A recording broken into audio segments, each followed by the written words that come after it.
सोने देने वाली मुर्गी। एक गांव में एक किसान अपनी पत्नी के साथ रहता था।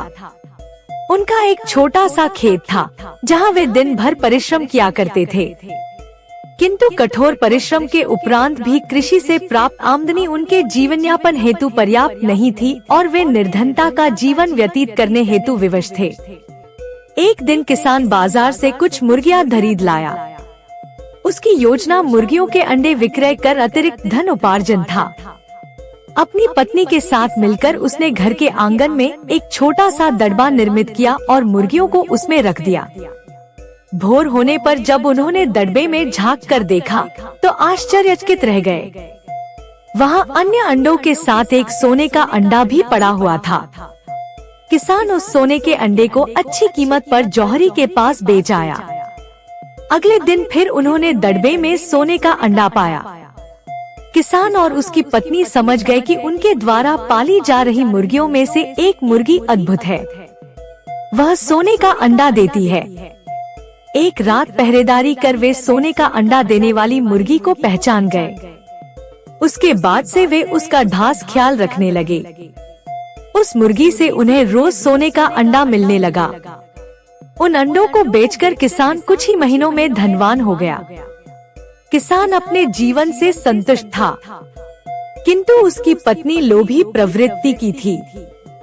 एक दिन वह किसान से बोली, आखिर कब तक हम रोज एक ही सोने का अंडा प्राप्त करते रहेंगे? क्यों न हम मुर्गी के पेट से एक साथ सारे अंडे निकाल लें? इस तरह हम उन्हें बेचकर एक बार में इतने धनवान हो जाएंगे कि हमारी 7 पुश्तें आराम का जीवन व्यतीत करेंगी।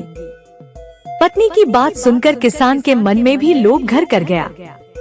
उसने मुर्गी को मारकर उसके पेट से एक साथ सारे अंडे निकाल लेने का मन बना लिया। वह बाजार गया और वहाँ से एक बड़ा चाकू खरीद लाया।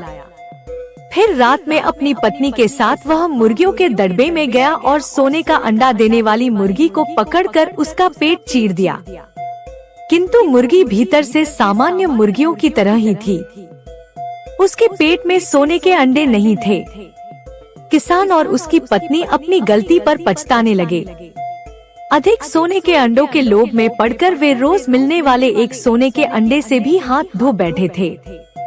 सीख: लालच बुरी बला है।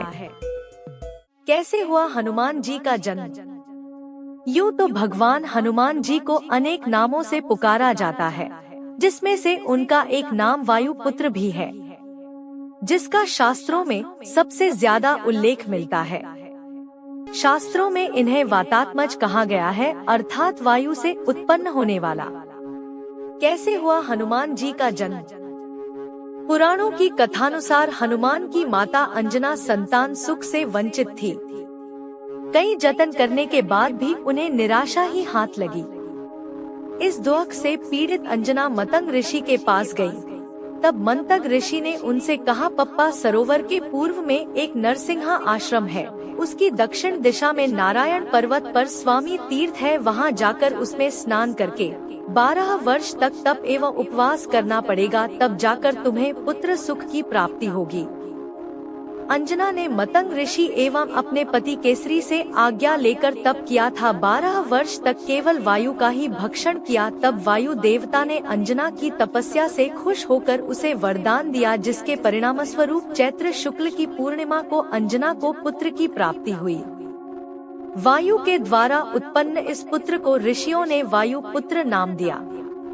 कैसे पड़ा हनुमान नाम? वायु द्वारा उत्पन्न हनुमान के जन्म का नाम वायु पुत्र था, परंतु उनका नाम हनुमान कैसे पड़ा, इसके पीछे भी एक रोचक घटना है। एक बार की बात है, कपिराज केसरी कहीं बाहर गए हुए थे। माता अंजना भी बालक हनुमान को पालने में लिटाकर वन में फल फूल लेने चली गई थी। बालक हनुमान जी को भूख लगी। माता अंजना की अनुपस्थिति में ये क्रंदन करने लगे। सहसा इनकी दृष्टि उगते हुए सूर्य भगवान पर गई। हनुमान जी ने सूर्य को कोई लाल मीठा फल समझकर छलांग लगाई।